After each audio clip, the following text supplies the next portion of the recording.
Week 5 is here, and we're already scrambling. It's injuries galore. What should you do? That's why there's the Fantasy GOAT. No more waiting. Let's do this thing. The Fantasy GOAT starts right now. Who starts? Who sits? And how to become the greatest of all time. This is the Fantasy GOAT, sponsored by La Bonita Supermarkets. Hello and welcome. This is the Fantasy GOAT. I'm your host, Mike Davis, here with a great panel of fantasy football experts. Joining the show today, we have Ian Ritchie, co-founder of Full-Time Fantasy and a former #1 ranked fantasy football player in the world. Jason Feinberg, a fantasy football enthusiast, commissioner of the Dr. Feinberg Invitational and the Manning Man Crush League, and of course, Sean Cruzen of Full-Time Fantasy and Sports Illustrated. So great to have you guys here with us. Let's kick things off. So Cleveland is making a move at quarterback, and it's not Shedeur Sanders. Coach Stefanski choosing rookie Dillon Gabriel to start in place of Joe Flacco. So defensively this season, Cleveland has looked really good, but the offense definitely needed a change. So typically Flacco at the helm means pretty good fantasy production for fantasy managers, but not this year. So with Gabriel starting, what will the fantasy football fallout be for guys like Jerry Jeudy, David Njoku, and Quinshaw Judkins? So Jason, tell us where you sit on that. Well, if you remember, I think the first week we were talking about David Njoku, and I said he's going to be great in the first half until Flacco's gone. And then he's in trouble, so I'll still stick with that. Overall, I don't know what to do because I thought, okay, first of all, I think that Minnesota will dominate this for many reasons. One, they've been in Europe for a long period of time. Yeah. They do have a more seasoned, even though he's a backup, quarterback, and a good defense. But then again, after what happened with San Francisco, I thought the same thing about L.A., Look what happened there. So anything's possible. Anything's really possible. Both have offensive lines that are pretty banged up right now, so that's a good thing to keep track of and note of. But Sean, where do you fall on this? Because I have a lot of guys like Jerry Jeudy, a big full-time fantasy guy in terms of the experts. You guys were high on him. Do you think his production starts to skyrocket a little bit with the new quarterback at the helm? Yeah, Mike, I think that the addition of Gabriel this week is a big upgrade for the entire Cleveland offense. I think even Jeudy will see some extra production going forward. They're going to run a lot more RPO offense this week. He has a very quick release, which he showed in the preseason. I think Njoku, for you, Jason, I think he will now be much more relevant. Good. Judkins was, for me, as you all know, my favorite Cleveland Brown and the only start until now. So if you do have Jeudy, if you do have Njoku, I think you can now go ahead and feel comfortable starting them. With that said, it's a European game. They're generally low scoring. Minnesota's been there for 2 weeks. So for me, this week, the only true starter is Judkins, but Jeudy, Njoku, and my secret play this week is Isaiah Bond. I think they all get upgraded going forward in the season with Dillon Gabriel. Okay, the rookie from Texas. Ian, where do you stand with all this stuff? Because I think it's puzzling that Stefanski's even going with a rookie quarterback in an international game. I think that's fascinating as well for his first start. I believe it's the first start ever for an NFL quarterback playing internationally. So, Ian, where do you feel about that? It's definitely a surprising first start. I think starting in Europe is pretty dicey. And the fact that, like you guys have said, Minnesota's been there for 2 weeks now is an important factor. I think the over-under on the game is 35.5. So if I'm questioning anybody to put in this game, Judkins is the only one I really feel comfortable with. But I will say this: I think we'll see some resurrection from Jerry Jeudy, and I say that because you could see the frustration on his face last week. He's running routes, he's getting open, and Flacco's not getting him the football. And the one thing we do know about Gabriel is he's going to get the ball out reasonably quickly. So we should see an uptick for Jeudy. It should help him. I'm staying away from Njoku, but Judkins is a start every week for me. Okay, interesting stuff here, Jason. I was just going to say, usually when a young rookie quarterback comes in, have you ever noticed that, he's always playing with the second team, and there's always a wide receiver on that second team that he's built a bond with, perhaps Isaiah Bond. Bond. So I think you could be right about that. They have they haven't been playing with the big boys yet. Yeah. So they could have a rapport. They could have a connection that they just developed on that second line. So we'll see what happens with that. Guys, now, first James Conner went down, and now his backup, Trey Benson, is out for 4 of the 6 weeks. So the backfield in Arizona, it's getting kind of dicey. It's a little crazy there. Would you rather have on your roster Michael Carter or Amari Demercado? The panel is going to answer that question next. You're watching the Fantasy Go, sponsored by La Bonita Supermarkets. All right, so Demercado or Carter, fantasy managers are scrambling to the waiver wire to grab the backup running backs, now set for a bigger role in Arizona with James Conner out and now Trey Benson out for 4 of the 6 weeks. So, Ian, who would you rather have? Benson, with Benson out, would you rather have Demercado or Carter? I'm rolling with Carter. I think Carter's got a really good history of being a good back. He was a good back for the Jets. I think a lot of NFL teams are very role-oriented, and Carter is a first and second down back. Demercado has shown himself to be a good third down back and a good receiver. And we actually have Michael Carter getting the lion's share of the carries this week. We have Carter getting some catches, but we believe that Michael Carter is going to be the lead back in that offense. And that might be the minority opinion, but if he's still on your waiver wire, I would pick him up pretty soon. It's interesting because Carter came out and kind of said, I'm going to be the top guy. We saw Demercado got a lot of action even last week with Trey Benson in the lineup. So I scrambled and got a few different guys. I noticed in the full-time fantasy stuff, a lot of Demercado was already taken. He was on a lot of rosters. But in my leagues outside of full-time, I was able to snag both of them. Jason, were you able to get any of these guys, and who do you like more? Yeah, luckily I'm in a position where I don't need them. I still have most of my strong running backs, which is a miracle. But now ask me the same thing about my quarterbacks and wide receivers and tight ends. It's a different story. But running backs, I've been okay. So therefore, I don't. The only question I have, but I think, Ian, you were saying that they play a different role, and that might be why Demercado was on the team and Carter was on the practice squad. Is that up until recently? Yeah. So to me, that conventional wisdom would say that Demercado is better, but they serve different roles. So I would probably, it'd be a toss-up. Yeah, I think it's a toss-up for a lot of people, but I know, Sean, you and I were talking before the program started. You're kind of high on Demercado because of the PPR potential, right? Right. Yeah, and, the leagues I play in are all PPR leagues, so I went back and forth on this, Mike. I think, to Ian's point, Michael Carter will get the bulk of the carries, probably 16 carries, but it's Demercado is that pass-catching back, and I look to him to get 4 or 5 catches a game. So for me, that's the difference maker when I can't make a decision in a backfield. So I'm leaning to Demercado, and we'll just see how things shake out. I mean, nobody's going to replicate the bulk of carries that a James Conner gets in that offense that we've become so accustomed to.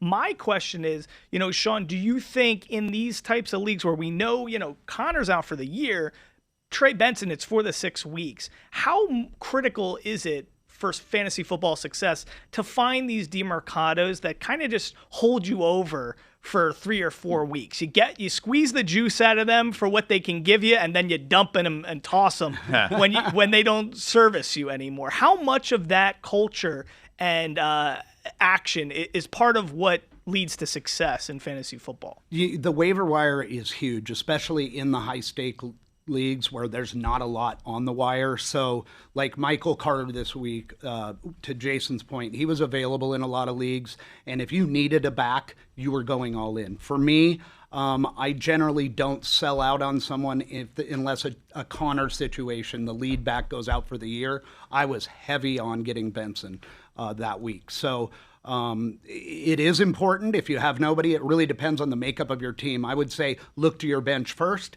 If you have nobody there, then you go after Michael Carter or Demercado this week and add them, start them with confidence, because we know they're both going to have a role in the next 3 or 4 weeks. Ian, real quick for you, question, because in a few leagues, a lot of these leagues now, the new thing is you don't have too many bench spots. So there's a gamesmanship to just, how you approach the waiver wire. For me, a few guys I was waiting to see if they would pop off, I had to start dropping them to grab the likes of a Demercado or a Carter. So I dropped in a league Bialshal Tootin because, it looks like Etienne is starting to pop a little bit and be that number one RB that they always wanted him to be. So I had to drop him for a Demercado or a Carter. Is that a good move, or how would you navigate that?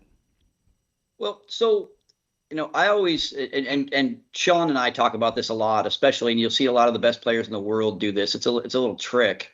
And what a lot of guys do is they try and be a little more proactive instead of reactive until they wait somebody's hurt. So one little trick you can do is before the Thursday night football game, pick up the backup running back on your roster. If the starter gets hurt, you already have him, right? And he's on your roster then for sure. And if the starter doesn't get hurt, you can drop the other guy, that following week or that Sunday or whenever your next waiver period is. But try and be ahead of the process to grab guys, right? And grab them before a Thursday night game and before the Saturday games and those things, just in case the guys get hurt. Because everybody's got a couple spots. And like you just said, with Tootin on the bottom of your roster, he's not going to play, right? But if you had a guy on your roster that's a backup for somebody that's going to plug right in case there's injury, right? Then you can just plug them right in. Whereas Tootin, you're waiting and you're waiting and you're waiting. So but that's I would the try thing and is if Etienne, God forbid, knock on wood, let's just say he tears his ACL on Sunday, Tootin's, everybody's going to blow their fob money for him. So it's one of those tricky scenarios. Valuable. Well, he's a special case because you're right. He's actually exceptional. Most running backs don't have the opportunity as a backup that he has. Compared to some of the other ones like this week, you pick up a Demercado, you pick up somebody before a Thursday game, like last week when the Cardinals played the Seahawks, and Benson goes down. So, be ahead of the game and try and be, proactive instead of reactive on your waiver wire, especially if it's open waivers. Okay, guys, still to come. What should you do if you had Nabers or Hill? And if you're like me, you had them both on the same team. Not a good spot. I can't wait to hear what the panel has to say on this one. All right, welcome back to the Fantasy GOAT. This week, we're giving the Commissioner's Choice of the Week award to LA's Kyren Williams. The running back had a big day on Thursday Night Football, racking up 131 all-purpose yards and 2 TDs for 31 total points. And now, for the Commissioner's Choice of the Week from La Bonita, let's go shopping. What's up, guys? Mike Davis here at La Bonita in Green Valley. 7 locations, 8 on the way. I'm hanging out here with Armando. Armando, when it comes to Sunday football, I don't like to leave my sofa, okay? I don't want to move, and I need some staples. I need nachos. I need burritos, all that good stuff. And you guys can actually help bring food straight to my couch. How do you make it happen? We can. You can order online with shoplajuanita.com or go to Uber Eats. The cool thing about La Bonita is when you walk into our stores, you'll see the taqueria inside each store. And it's full-blown, authentic Mexican food. So you can find this department on Uber Eats, order this stuff, get ready for game day on Sunday morning, and this stuff will come out quickly. We have all the traditional stuff. Right here we have a carne asada burrito. You have some carne asada nachos. I think that's a staple for game days. Yeah, 100%. Sunday morning, Saturday morning games, this is some menudo. You can ask any of your Mexican friends. This is great for a hangover. This is our go-to for hangovers on those Saturday and Sunday mornings. This is available all week. The tamales, you can order these on Uber Eats. The homemade tamales, same thing you'll find at Isla Bonita. All this stuff you can find on Uber Eats and everything else we have in the store. Boom. So they make it easy. La Bonita, you can go shop from La Bonita or just go on Uber Eats. You can see all your game day staples that you need to dive into. And I got to dive in right now. Carne asada nachos. It doesn't get better than that on game day. Armando, dig in. Guys, good luck this week in fantasy football. You're watching the Fantasy GO.A.T, sponsored by La Bonita Supermarkets. All right, welcome back. Thanks for joining us here on the Fantasy GO.A.T. Mike Davis with you. So if you're like me, you're struggling after the Malik Nabers and Tyreek Hill injuries. I actually had Nabers and Hill in the same league, on the same team. So I was left with a 2-person hole on my roster, and I had to drop them and blah, blah, blah. You know the whole ordeal. It's not fun. So Jason, were you in the same spot, and what should owners like me do? Yeah, I am. That's where I was. Like I said, I'm good with running backs, but wide receivers, I had Malik Nabers in 2 leagues. I didn't have Tyreek, but I don't really. I'm just gonna go with the guys from New York. I already had Wan'Dale, so that's good. And in the leagues that I don't have Wan'Dale, I was able to get Slayton. I'm a little worried about Jackson Dart as far as who he's gonna throw it to. Mm-hmm. Honestly, I just see him running a lot. I see him just part of it because he does run, and part of it because he's going to be scared. Yeah, or give it to Scattaboo. So I'm maybe have to look elsewhere. Maybe Malik Washington. New York finally just seems like they got a bunch of nut jobs, which is so fitting for New York. Like you always had these really meek guys like Eli Manning. Now it's like you got Cam Scattaboo who wants to, he wants to throw himself like into a wall, right? Which I love. But it is fascinating because I think the tendency, Jason, for most people in our position. Go grab Wan'Dale Robinson. Go grab Darius Slayton. Even me, in a couple leagues, I grabbed Theo Johnson, the tight end, because I feel who's a rookie quarterback's best friend? It's throwing down to the tight end who's got a lot of athleticism. So it's an interesting spot. But, Ian, if you were in that place and you had Nabers, do you fill the void and just go to the next guy who's got to step up in New York? Or do you try to find maybe like a Malik Washington in, Miami, or something like that? I'm curious how you go about it because Hill and Nabers leave big voids. Really, really big voids. And I think Darius Slayton, you might be able to get a game or two out of him. I don't think consistency-wise you're going to get a lot. Obviously, losing Nabers, you're just going to lose points every week no matter who you're placing with. But I would look at the waiver wire. There's going to be some decent players that are up and coming that might be available and might not be on your waiver wire. Later on in 2 or 3 games, Brandon Ayuk is coming back. So keep your eye out there for a Brandon Ayuk that you might be able to put on your roster in 2 or 3 games. There's the Troy Franklin of the world. We have him ranked in the top 30 this week. Maybe nobody's picked up Godwin yet. Christian Kirk. There's a handful of guys that I would try and find that are getting targets to replace that. And like I said, I think Slayton might get a couple of games out of him because he will get deep. But to Jason's point, we don't know exactly what Jackson Dart's going to do. Right. We have no clue. It's up in the air 100%. Now, Sean, I have more of a question for you when it comes to philosophically. I think in full-time fantasy leagues, you guys are dealing with the best of the best. These are guys who are complete gamers when it comes to fantasy football. In some of these other leagues where you're in a league with your parents, your best friends from high school or middle school, where, it really takes a lot of the oomph out of your season when you draft Malik Nabers 8th overall and now he's out for the year. So what do you tell people at home who are in some of more of those mom and pop leagues that, you could still win a couple grand from winning that league, depending on the buy-in? What do you tell those owners who kind of, fantasy football starts to stink a little bit because you lose out on the guys that make fantasy football fun for you? What do you do when you lose out on that first round guy that you take? Well, Mike, it's always a gut punch when you lose your first round draft pick or you miss like on a Brian Thomas. But what I always tell people is first, let's look to our bench, and see who's that best available next person to kind of step in. If I'm looking at New York, for me, Wan'Dale becomes by far the de facto number one. He's a target monster. He had 140 targets last year, 98 catches. I have Wan'Dale on a lot of teams. I'm with Ian that you probably could get Slayton this week, but I'm not sold on him. So again, that's why I look to my bench where I may have somebody else that's better. Also in Miami with Hill going down, Malik Washington's the next guy up. But I think there's better guys on the waiver wire. So I was looking this week at players like Kendrick Bourne. Yeah. It just came out of nowhere. So you try to find the best available. Now, in those home leagues, a lot of times your bench is going to have a more quality backup than we do in the high-stakes leagues where we're 20 players deep and there's really nobody on the waiver. So don't give up hope if you've lost your number one in Nabers.